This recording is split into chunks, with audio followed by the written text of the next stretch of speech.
Hello, hello, hello, everybody. I am Michelle Holling-Brooks, and I want to welcome you to our kickoff, our intention setting call for our sixth season of Connecting with Joy.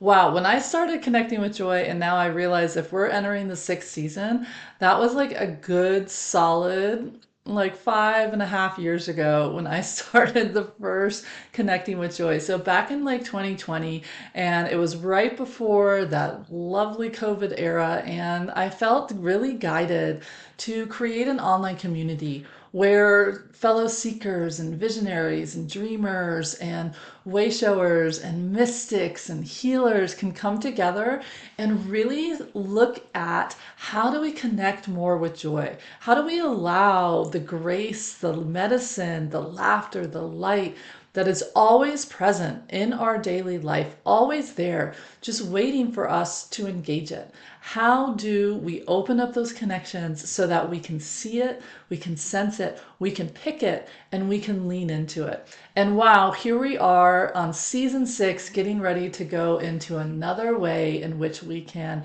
continue to excavate, connect, and really liberate ourselves into allowing ourselves to live, to love, to lead our life in authentic connection with joy. And wow, to me, joy is all about the ability to feel that even in the ups and downs in life, no matter what the quote unquote psychic weather is or the physical weather is that we are traversing our way through, that we feel deep inside of us that there is that core haven, that safe place, that the home that we are searching for is always within us, no matter what is happening around us. And it is that lifeline to me, that ability that says, hey, I can come home to myself. I have a house, a place within me that feels like a haven, a place for me to explore ideas, a place for me to see clearly, a place for me to tend the parts of me that need it. When I have that within the quote shell of me, then I can interact with the world around me for more choice, more freedom, more ability to resource myself so that I can engage life the way that I want to versus the way life is forcing me or feels like it's making me move into. And that to me is joy, right? And so there will always be things outside of ourselves that we have no control of. Divine chaos and timing will always be a part of our world. And right now, it feels like our world is constantly shifting because it is. We are in the stages of great transformation. And in those stages of great transformation, we have an opportunity, like the beautiful, philosopher and psychologist and scientist and just overall what I would consider a mystic.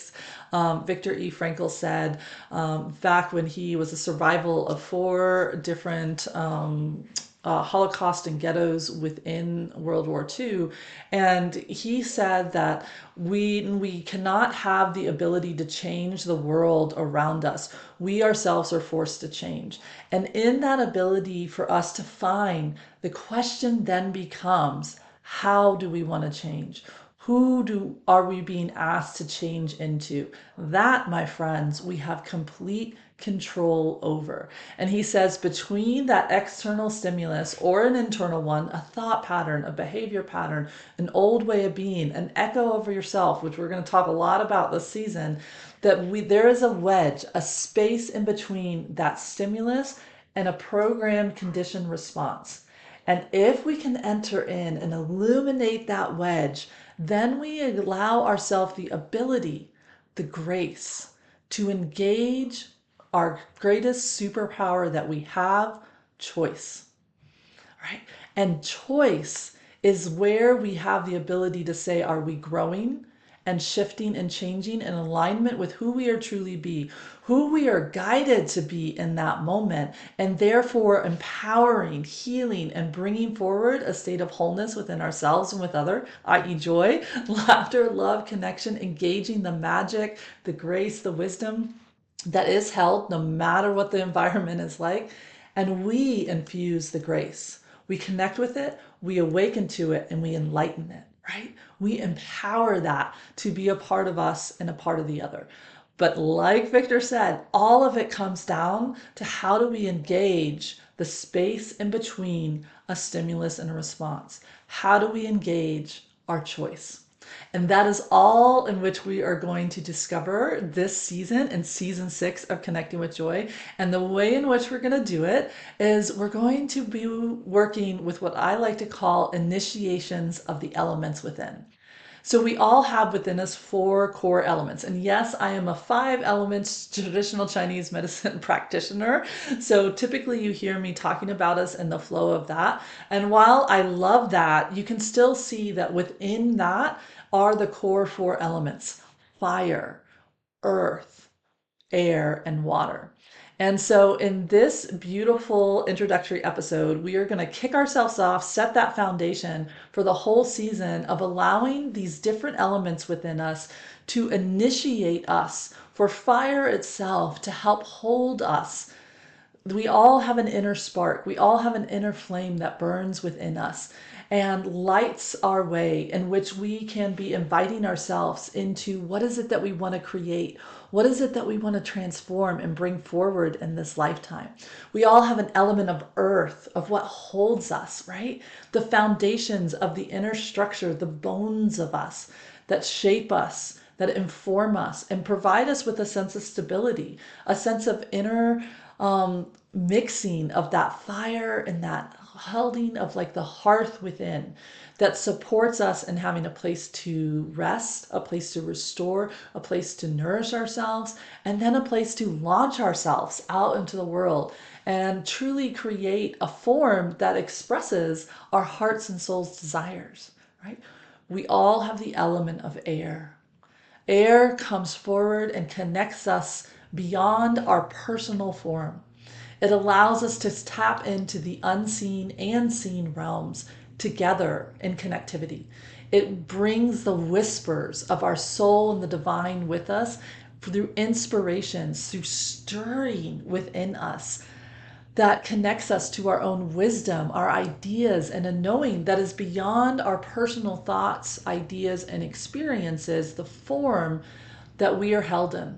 So it allows us to transform and transmute ourselves past the personal and into the cosmic, into that beautiful divine mind, the cosmic mind, to the knowing that flows within us and through us and then wants to be shared. Like as I breathe in the inspiration and whispers of my soul, I breathe out and I share and support others as they breathe in and they breathe out. And together we truly breathe as one unit, supporting each other and growing together.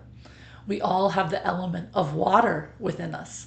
This is that beautiful symbolism of our life force energy, right? The water is a holding vessel. It has within it the universal life force energy that flows in each and every one of us and connects us. It also holds our memories. It keeps them safe. The programs, the book of life that is passed from generation to generation to generation, both within Earth School and in our soul's lineage. It is how we belong to ourselves and to others. It helps us sense, it helps us create, and it helps feed and nourish us.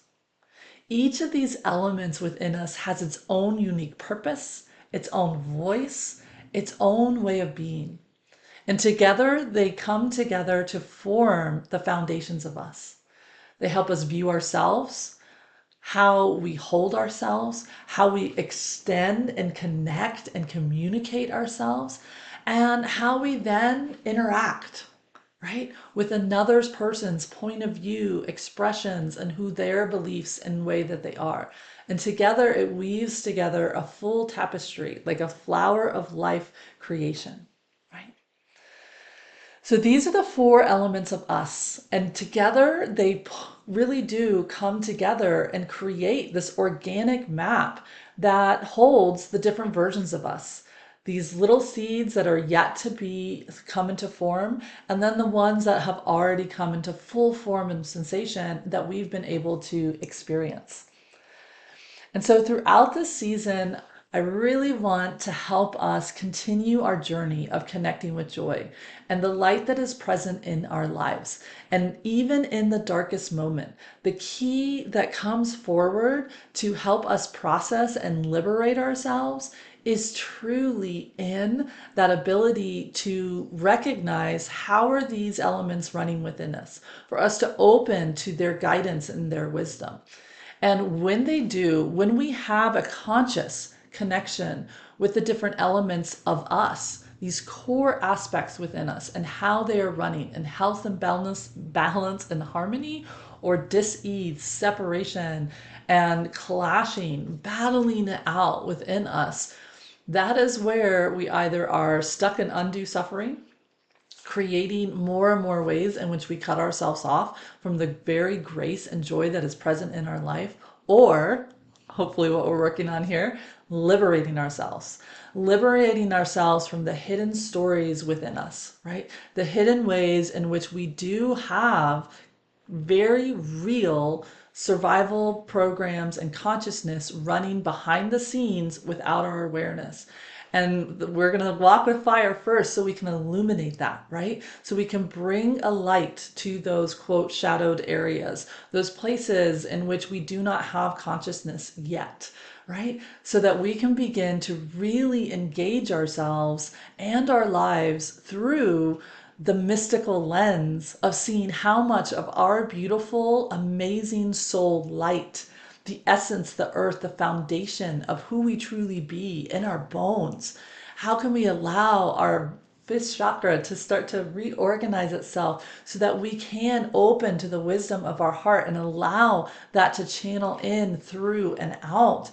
And then ultimately reprogram the water within us so that we are able to move from just surviving, getting by in our lives, to cooking with grace, to thriving and seeing all of the grace that is all around us, all of the love, all of the light, all of the joy, those mystical moments of magic that are here. How do we engage them? That's what we are up to this season. So the elements and the health and the balance of them within us directly determines how we feel, how we think, and therefore how we experience ourselves in relation to ourselves, and then also how we experience our connections in relation to others.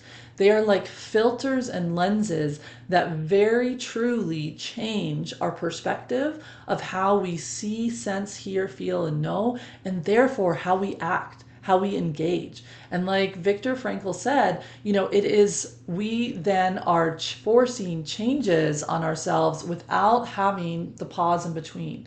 We're constantly reacting versus responding from a place that is rooted in who we truly be, connected to our guidance, and allowing ourselves to sometimes move through very difficult situations with as much grace and ease as we can.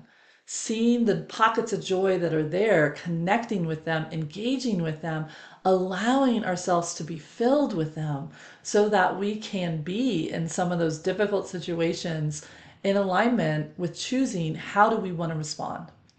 So during season 6 of Connecting with Joy, we will be journeying through these elements. We're going to start with fire, earth, air, and then water. And throughout this journey, we're going to discover how they have been impacted, how each of these elements has been crafted and shaped over our different experiences within our life. Some that we have personally experienced, some that are inherited, some that we came into this lifetime with, these different books, these different stories, these different ways of being in dogma that we are just marching along to on this karmic wheel of rinse and repeat. There's the old influencing the new, and the new then being based off of the old, and we don't allow certain aspects of us to have a new story. This season is all about creating and shifting and changing that, honoring the past, honoring what's once served, and yet also deeply opening up, unbridling, and allowing ourselves to say, how do I want to partner and craft and shape the very way in which these elements are running within me and within my life? Oh, it's so exciting. I'm really excited to dive into the season. I love already the stuff that has been coming forward and starting to percolate itself, and I'm going to try to hold myself back and march through the different pieces that we need in order to set us up to dive into this season fully. So, first, we will be inviting the Reiki energy and the mentors of the principles of Reiki energy that we attune to in season 5. For those of you that are new, welcome. I'm so glad you are here. In your membership area, you have complete access to the first 5 seasons of Connecting with Joy. In season 5, the way that the seasons do is they kind of shake hands. So while I totally trust that you're being dropped in where you are, if you hear me referring back to some of the other seasons, that's because in my mind they all kind of like are like stair steppers that come together, or you could see them like beautiful spirals that each have their own little hub of what we focused on during that season, but yet they all interact and support and work with each other. And so last season, we went through the Reiki principles as a way to really attune the inside atmosphere of us and especially our mind to be able to give ourselves more freedom to change the earth within us, the fire, the air, and the water. And so this season, we're allowing that to take root and bubble and allow it to expand even more. So the Reiki principles, in case you don't know what they are, they came from Asui, and Asui was a beautiful man who was born in Japan. And he was part of the very first movement of this awakening of remembering the power within us, of allowing us each to realize that we don't have to go to an outside source to tap into us. We can do that within us. And that is what he called Reiki when he was initiated and brought into that. He was at a moment in his life that he was in turmoil, he was struggling, and went to his spiritual practice of going into a meditation and walking up and down this mountain for 21 days. And each day he would grab a little pebble, take it up to this beautiful waterfall and this pool that was up there, put the pebble in, sit in meditation, and ask for support of how he can help balance his life again. And in that moment, on the 21st day, is in the lore of Reiki tradition, was when he was gifted the memory of Reiki. And he had been studying different traditions, so there were some symbols and other stuff that came in. But ultimately, he came forward with this remembrance that life force energy is within all of us. These 4 elements and what they represent are within each and every one of us. And it is not them that leaves us, it's our life. It cuts us off and creates this ocean that helps us kind of, and I use the word help on purpose. I started to fix that and then I heard like, no, they do help us survive. Like this ocean that cuts us off from our true self is what we needed to do in order to meet the demands of our environment that might have been very cut off from these elements running in the light. There might have not been a safe, attuned person in our world. There might have been dogma and beliefs in which it just, this is the way it is. And it would have clashed and we wouldn't have survived if we had kept holding true to this image of ourselves.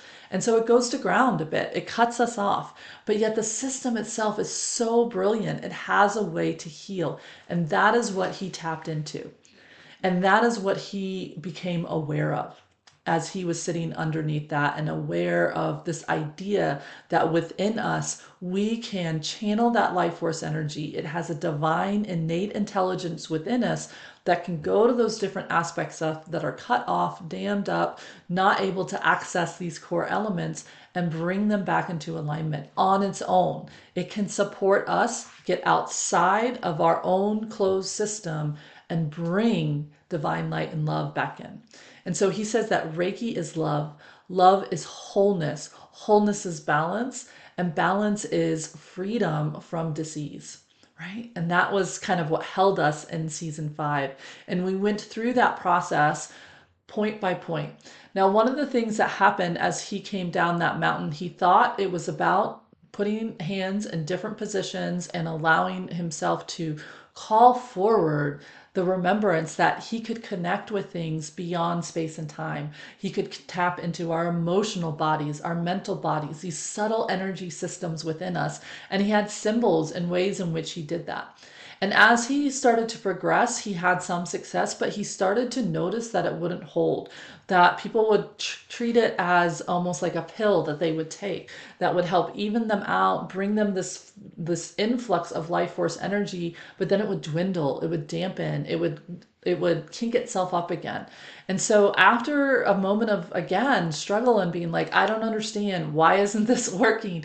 He remembered, like spirit helped him remember that if we don't bring the mind with us, if we don't change the earth within us as we are opening up and changing these channels, it will not hold.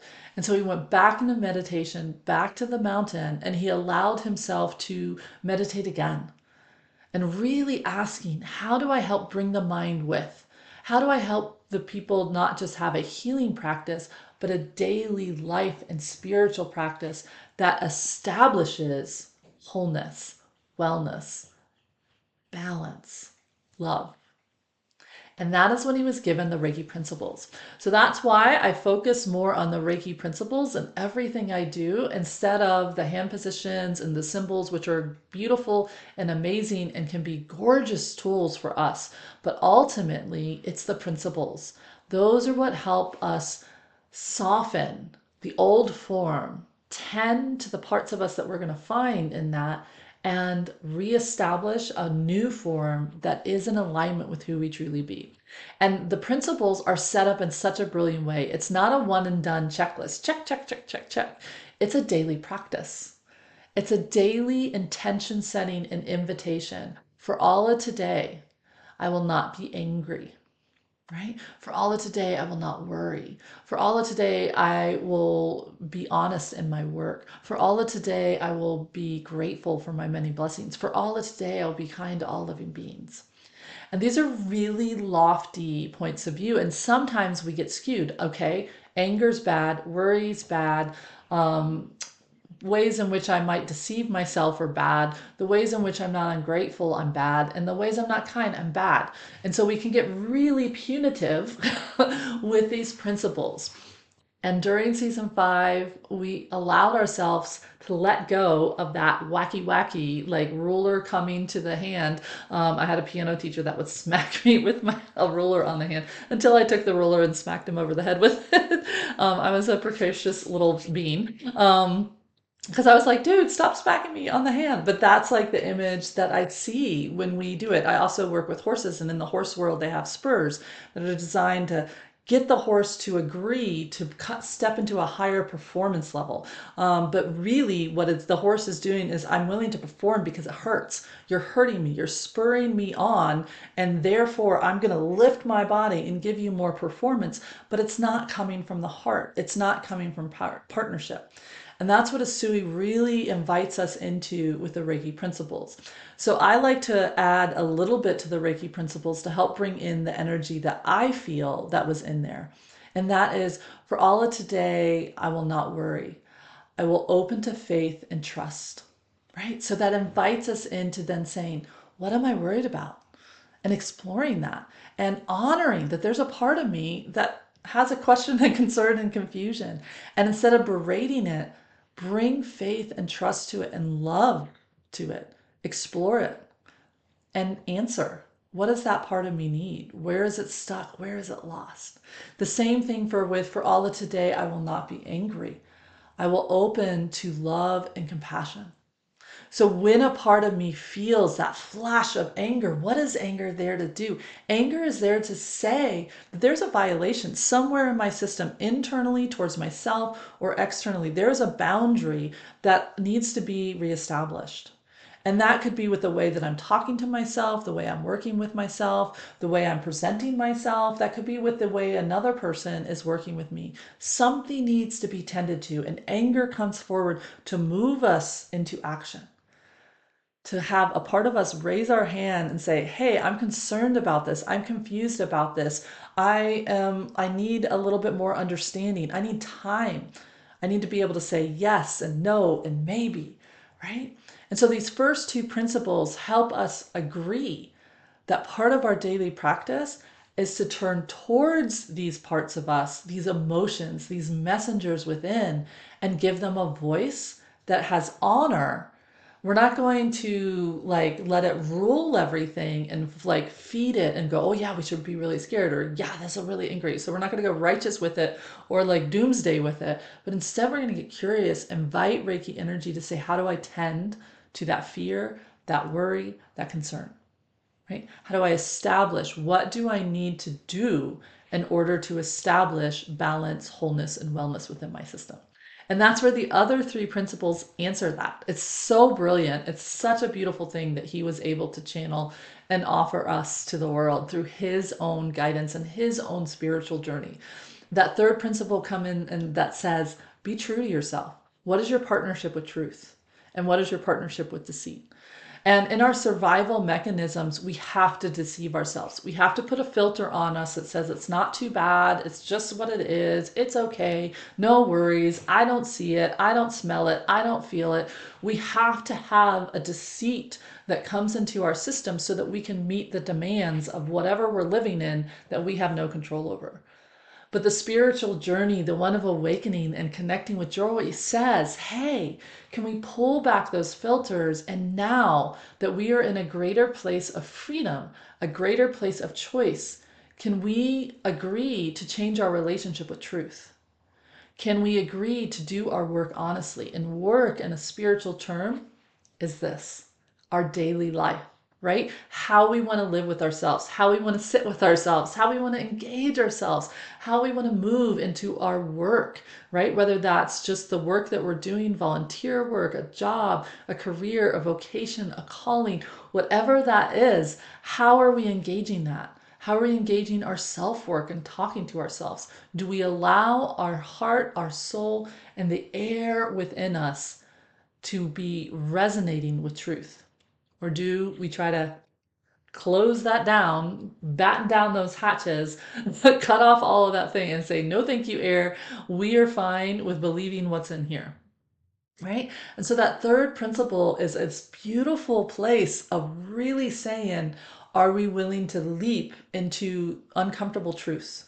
Are we willing to hear with love and compassion places where we really do need to course correct? Are we willing to see beyond what we want to see, what we want to hear, what our protective parts of us are whispering, seducing us into? And are we willing to say, hey, I get why I want to stay in those waters. I get why I want to stay with that version of what this earth is. And I open that and I transform and transmute that into actually hearing, sensing, feeling, and working with what is from a different perspective. I'm allowing and giving permission for my soul to move me around on the fence post and help me see things from different levels and different points of view. And therefore, I have a new choice. And that is where the fourth principle comes in and says, for all of today, I will be grateful for my many blessings. So now that principle asks me to see that day as a blessing, to see my life in that moment, no matter what is happening in that day, as a blessing. I am on a hunt for grace. I am on a hunt for magic, and I'm on a place of looking where I'm either cursing myself or blessing myself. And on a good day where I'm really struggling, I'm just staying neutral. I'm not doubling down one way into the cursing, and I might not be able to bless myself. I might not be able to see it as a blessing, but I'm at least willing to stay neutral and say, I know it's in here somewhere. I just don't know what it is. Right? And so when we can do that, we start to engage our life with choice instead of feeling like we're being depressed, restricted, and withheld from grace, from light, from magic, from joy. It's like a treasure hunt. It is here even if I am dealing with something that is incredibly hard, a lot of loss. I feel completely lack of ability to influence. If I can open to that and say, okay, this is then helping me find, what do I need to have a voice? Where do I have influence? And I can flip the script it's now a blessing. It's a blessing to help me be more whole and in alignment with who I truly am, conscious of it, and therefore acting in alignment with it. And finally, the fifth principle of Reiki brings it all together. For all of today, I will be kind to all living beings or neighbors or whatever the iteration is of what you have been taught with that. I use kind to all beings because to me, we're all people, animal, plants, the earth, you name it, all the things, it's all us. And so, in that, what is kindness? It's not shadow pity. It's not righteousness of mine versus them. It's not the othering. I'm higher than them. This is why I don't like the term higher self, because it puts us in an instant hierarchy change of like, oh, little human, you don't know no better. This part of you does, like it puts us at a disadvantage right off the bat. I like to say the inner wisdom, because there's parts of me that are scared and lost, and there are parts of me that are not scared and are not lost.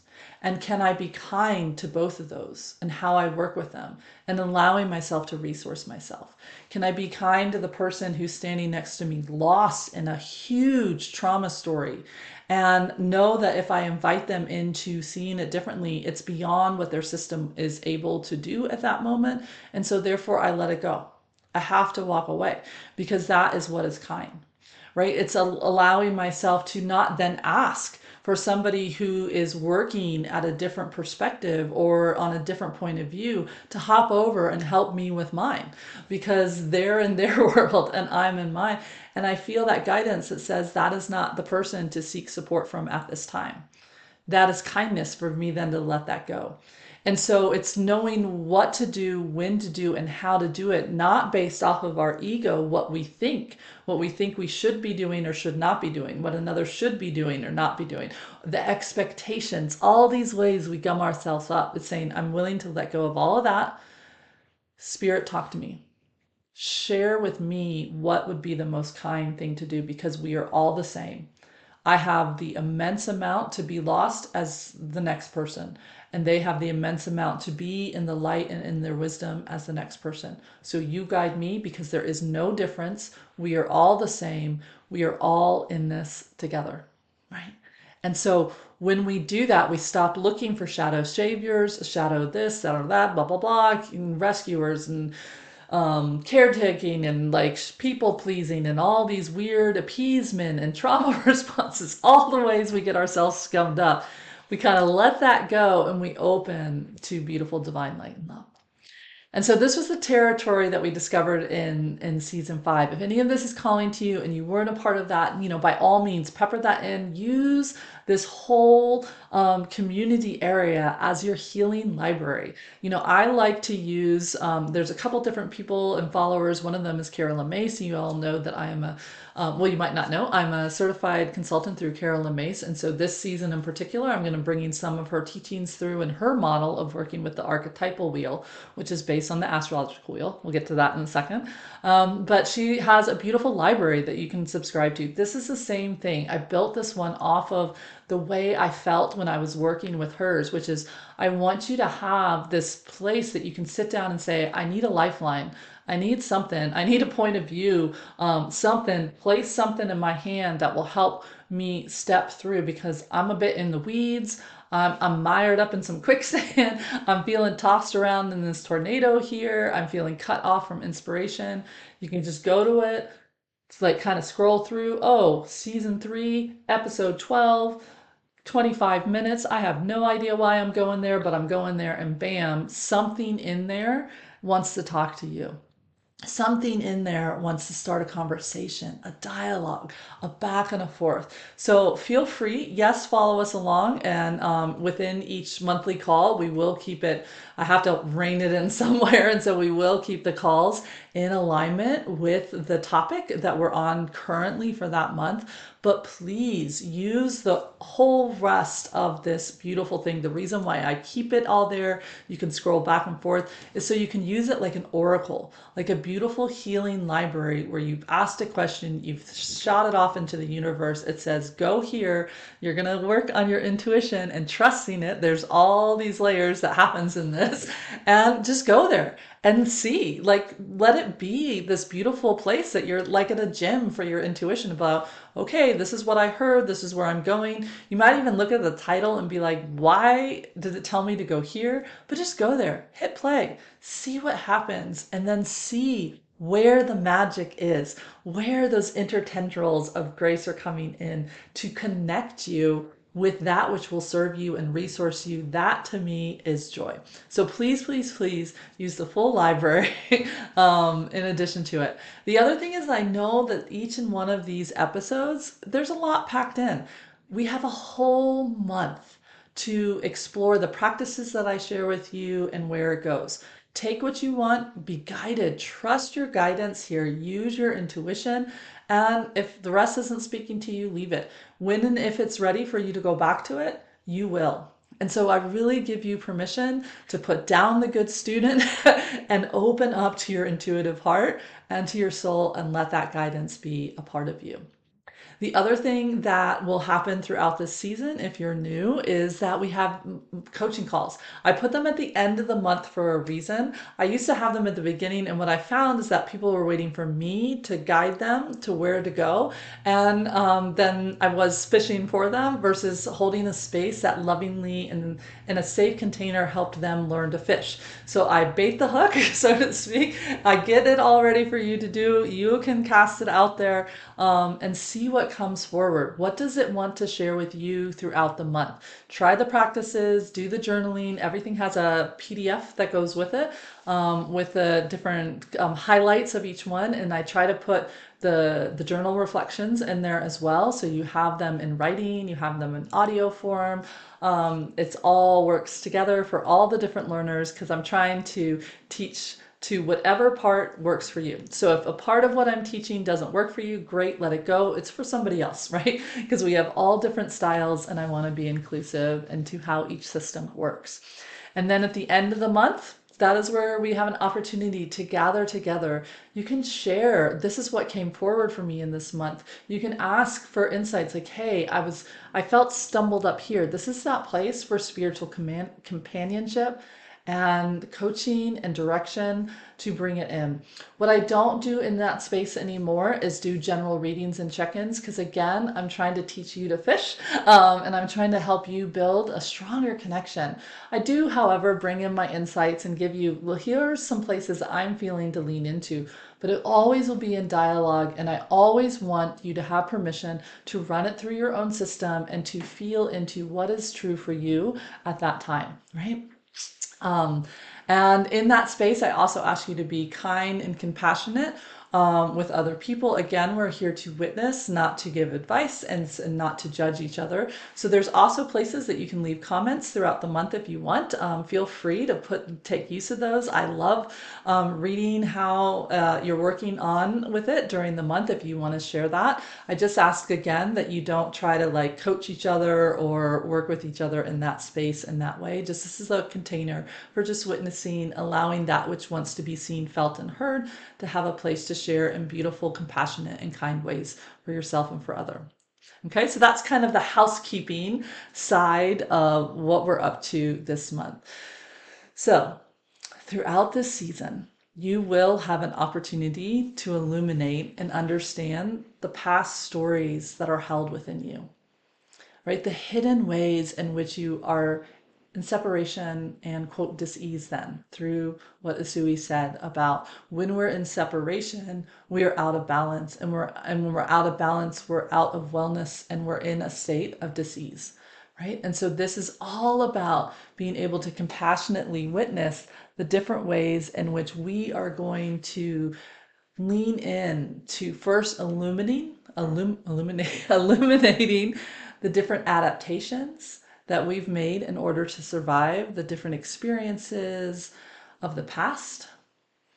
Then once we have illuminated that, really honoring and identifying then where and how those experiences have interwoven into our current and our past choices. Like seeing the web. Oh, because of this belief or this way of being or this thing that I was taught or this is the only way I was allowed to be, of course, I only knew X, Y, and Z. And now that's impacting me in this very subtle or very blatant way. And then the question is, once I understand that, the ways in which the elements are being restricted, the fire, the earth, the air, the water, allow them to initiate us into an opportunity to heal, to release those conditions, and give birth to a total new way of being within myself, within my life, and being in joyful service and connection is what I like to call it, with how I engage with everything in and around me. It's so beautiful. I am really excited. So each season, the other thing that I do is I pick an overarching tool. Usually a divination tool, just like last season it was Reiki and the 5 principles. The season before that, it was Teresa of Avila, St. Teresa of Avila, and her mansions and the different stages she had to awakening to the mystic. The stage before that, it was my own creation of my own framework called the Bridge of Connection and awakening to the sacred witness within. And so each season I come forward with a different tool that's in my backpack that's made a huge difference for me. And this season, I'm really excited to say the way in which we're going to go through the initiation with the elements is through the tool of the astrological / archetypal wheel. I'm really excited. I'm going to have a video after this that dives you in. So if you're like, what the heck is a wheel and what is how does astrology work? I don't know my chart. I don't know this. I don't know what archetypes are. Don't worry. You don't actually have to know either of those two things because the wheel is a standalone tool that we actually don't utilize very much. So Carolyn Mace, again, I said I'm a consultant and a trained, and she is a teacher for me through the Seaman Institute, where she is the modern day mystic and she's a spiritual teacher that has created a model of spiritual and personal development that combines both the personal archetypal world and discovery, the energy work and healing that she has done as a medical intuitive throughout the years, with the astrological wheel and house system. She mashed them all together and came up with a brilliant tool that helps us truly work step by step, or quote, house by house, with the different aspects and veins and themes that exist within a human life. Kind of within life in general, but really designed for human personal development and working with that and helping us free us up. So she interprets the houses a bit different than a traditional astrology would. So while I am a traditional astrologist and I have all of that under my belt, I also have how Carolyn views and works with them. And what I love is that as I really felt into being like, oh, well, this system does this and this one does that. And I just kind of let that all go and I let them talk to each other. I could totally feel where Carolyn's interpretations were coming from. What she's diving in is to the underneath the theme. Oh, this is how you're going to work with finances in this lifetime. This is the experience you're going to have with your siblings in this lifetime. This is how you're going to work with other people's resources in this lifetime. This is where you will have stress and dis-ease in your lifetime. This is where you have health and abundance in this lifetime. Instead of those are different houses that I just went through.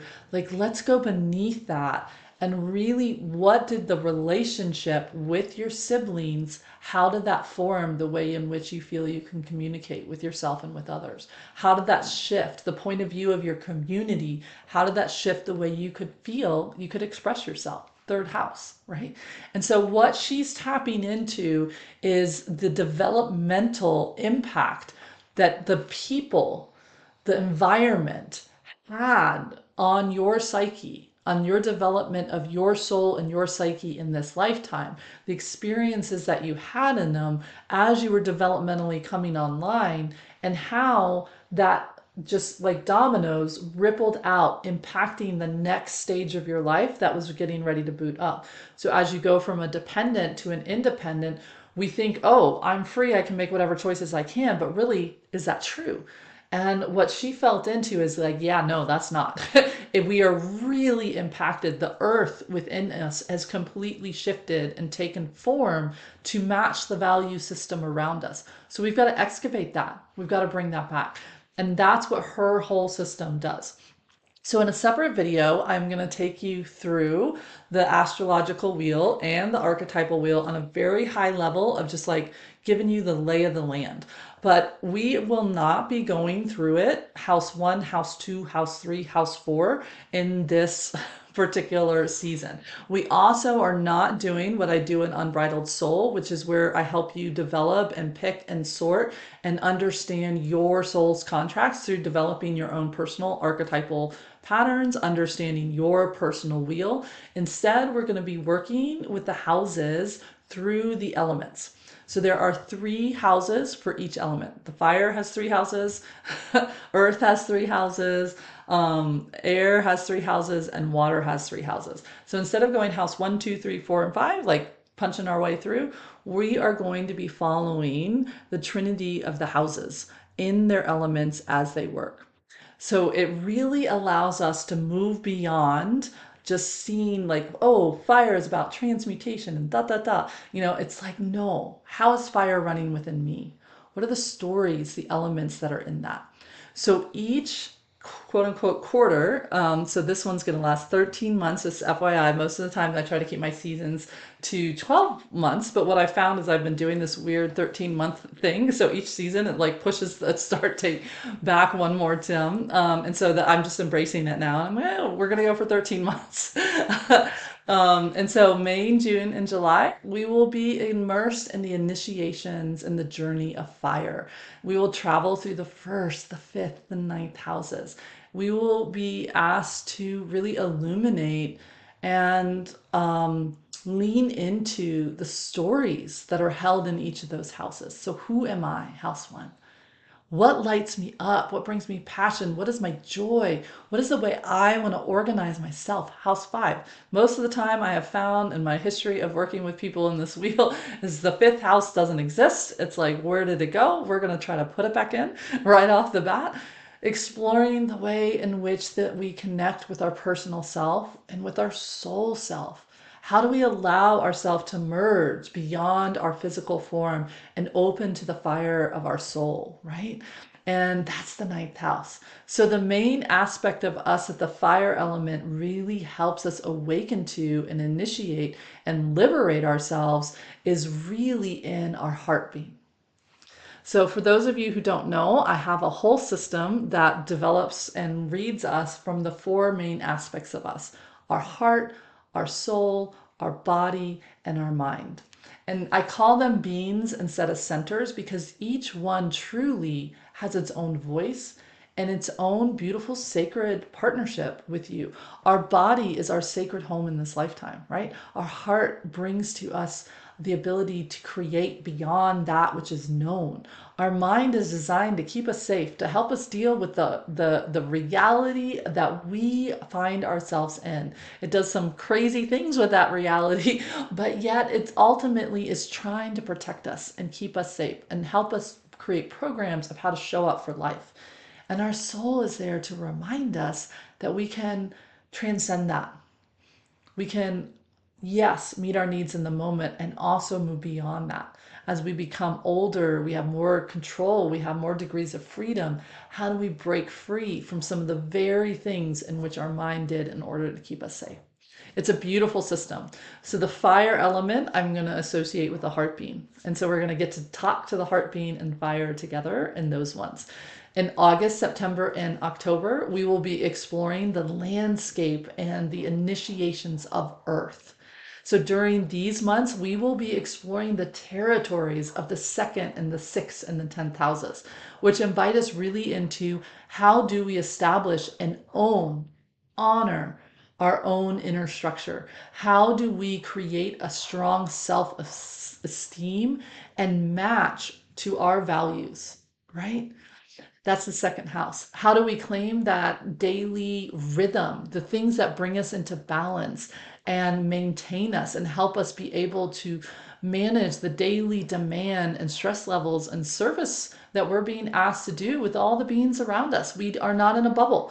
We work with other beings. And how do we mismatch the things that we figured out for ourselves that we need to keep ourselves balanced with the demands of feeding ourselves, clothing ourselves, and interacting with other beings. You know, it could be a little stressful in here. Sixth house, right?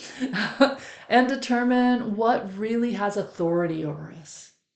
How do we shape our choices in any given moment, from the little, quote, insignificant ones to the big, more public, visibly ones? 10th house. So that's what we'll be exploring when we are walking with the initiations of Earth.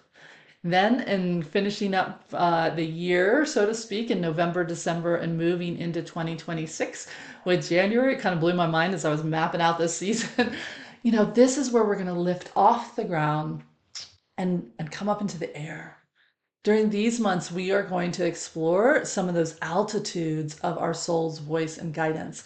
And really, how do we allow ourselves to connect with us? You know, once we've reorganized the fire within us and allowed the foundations of us to kind of soften and loosen up to the structure that wants to become in, now we can hear it. We've built the scaffolding, the what we need to now invite air into that.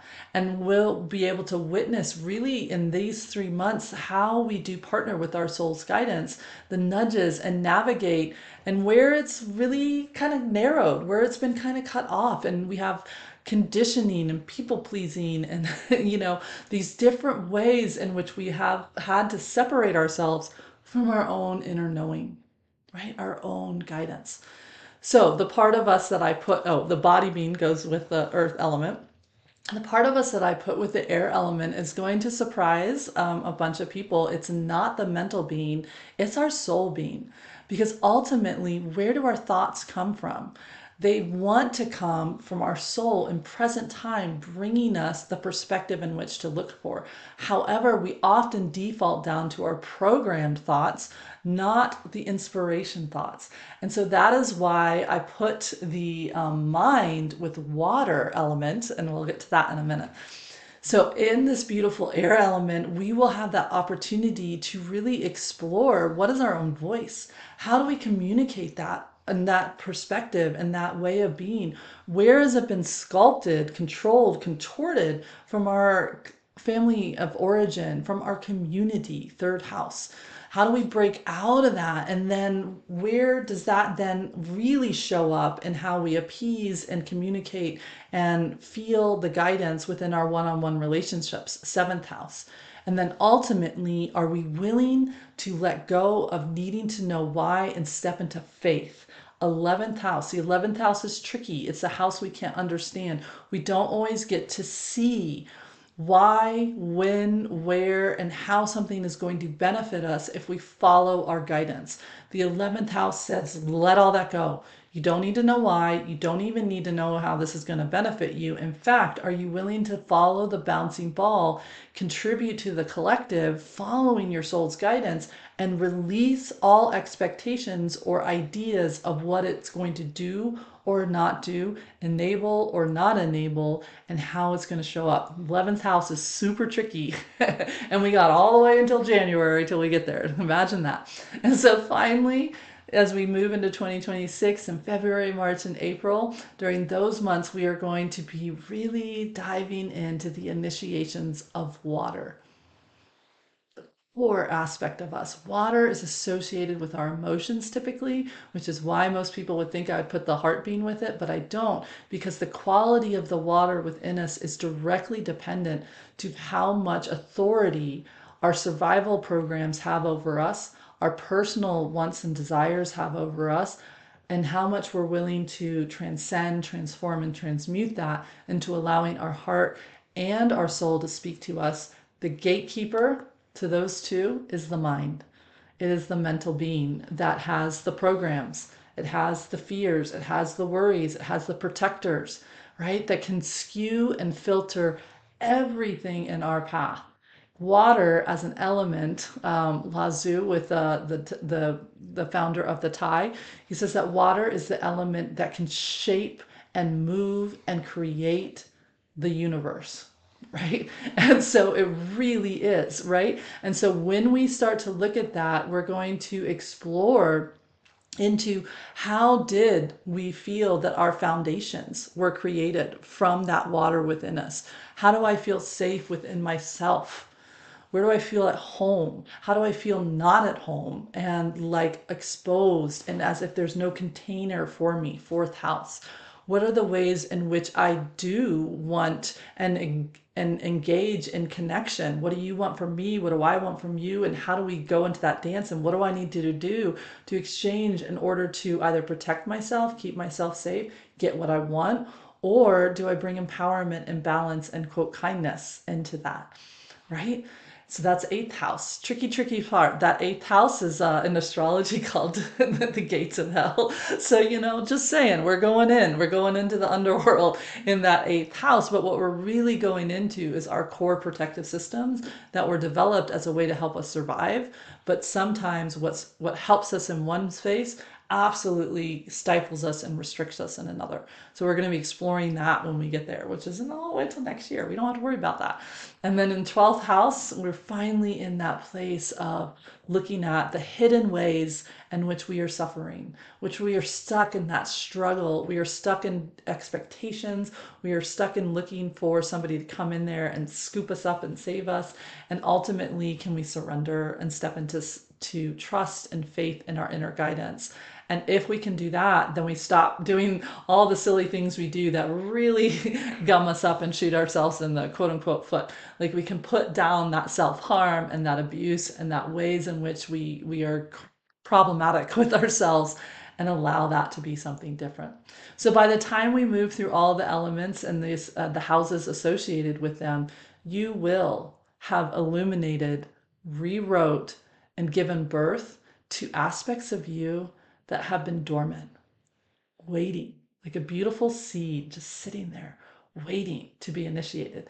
And like the sequoia tree that only gets initiated through fire, we are starting with that element, right? So that we can bring in physical, emotional, mental, and spiritually that which is wanting to be born, to take root, to initiate itself, and in perfect divine timing, it has been waiting for this moment. If you are in this season and you are here, no matter where you've been at with me on this journey before, there is a part of you that is ready to wake up. There's a part of you that wants to take root, and there's a part of you that wants to expand. And that is what we will be doing on this journey. Oh, I absolutely love this. This is what I love helping people do and really stepping into this. And also I go along for the journey myself. And so I'm excited to see what parts of me want to take root and expand and dance and be in that light and that connection. So remember, this is not selfish work. This is sacred work. That each and every time you allow your inner world to transform and you give light, you liberate yourself, you initiate yourself into the next level of being, you are able to move beyond that which your five senses say is the way it is. You open up to that mystical energy and magic and grace, and you step into the fullness of the beautiful being of co-creation that you are. And from that, you remind everybody, the aura of you yourself reminds other people, hey, there is a way of being. There is a way that we can move beyond feeling lost or traumatized or jaded or protected or win or lose or playing the game. And we can stop trying to win and we start to step into being a healing presence. We know that that healing presence empowers ourselves and the other. We are a fierce presence of love and compassion and guidance. And we are here to be that haven for others. And this is what the world needs so badly right now. And this is what parts of you need too. So if you're ready to dive in, what's going to happen is below this video, I have another video where I'm giving you all the nuts and bolts of the astrological wheel. If you've been through my Unbridled Soul program, I invite you to still go listen to it because, every time I work, I channel it for a different point of view. And so while yes, this might be repetition, it's not redundancy. It'll probably come in some deeper insights into the theme of this season of the elements, which I haven't touched on too much in Unbridled Soul, and we've been working more through your own personal one. So this might be something new for you as well this season. And then also after that, I have 4 guided journeys. And these are 4 practices that I invite you to either work with now. You can work with them as we hit those elements. You can listen to whichever one you want. Fire will be up, but they're going to give you a snapshot into what is your current working relationship with this element, and also introduce come meet this element, maybe for the first time, but re-meet it, bring it back in, and let it start to be with you. So the second practice that I would love to just invite you in this month in general is just to let these elements walk with you as you are walking around. Like as you're walking through your life, just be like, ooh, that was a fire moment. Like, wow, I felt on fire. I felt like my light was shining and it was inviting other people to shine too. And it was that beautiful connectivity of fire. And like, what was that like? Or woo, I felt like I had zero air. I was like suffocating. Something was strangling my throat. I had no ability to speak my truth or hear my truth or connect with my soul. There was nothing. I was in a vacuum, no air, right? Or wow, in that connection, just it was a fleeting connection of maybe standing next to somebody in the checkout line or something like that. I just felt a sense of stability, of calm, of warmth that was going through just maybe even a look at each other, earth, right? Or wow, I feel like I'm being tossed around in this whirlpool of like this rinse and repeat, and I'm just slammed up against the wall, and I can't figure out a way to get out of this. I just keep thinking and thinking and thinking, and I can't see it, and I can't work with it, and I don't know what to do, and I need a lifeline, like to come in there that will grab me and take me out. Water, right? Like I need a new program. I need a new way of working with myself and with others. And how do I want to do that? So that's something that I invite you to do as you are working with this season. Again, I look forward to it. I am incredibly excited to kick off this season. Next month, we will dive into the first initiation with fire. This month, we're just kind of setting up, putting the different pieces together that we need as we move forward.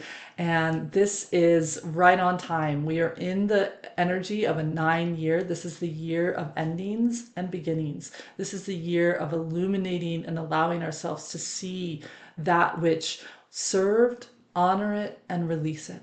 This is a year of transformation, and this is a year in which it might feel like absolute utter chaos, because if you know my analogy of the butterfly, but if not, here it is. The butterfly to come into existence was in a different form. It was a little caterpillar that just ate everything in its life, was a consumer, and just did everything, and it just chompy its way through.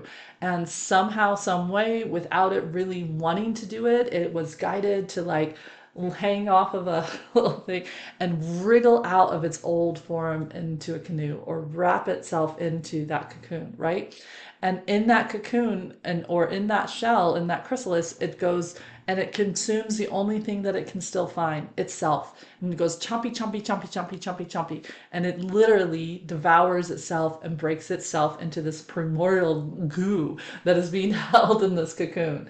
And that is where we're at. We are chomping ourselves. We are breaking down, and we have to illuminate that which is no longer serving us individually and collectively. And we need to change form. And the first round of these beautiful butterfly cells, they're called imaginal cells. They have within it the blueprint of how to put itself back together into its next form of evolution, into the butterfly. The first round gets annihilated, it's taken out. The goo of the caterpillar fights back, and it breaks them down and busts them apart. Then the imaginal cells learn that they need to come together into community. They learn that instead of trying to run around and individually and be like, hey, did you know that we could be a butterfly? Did you know this? Did you know that? Did you know that you can go from here to here?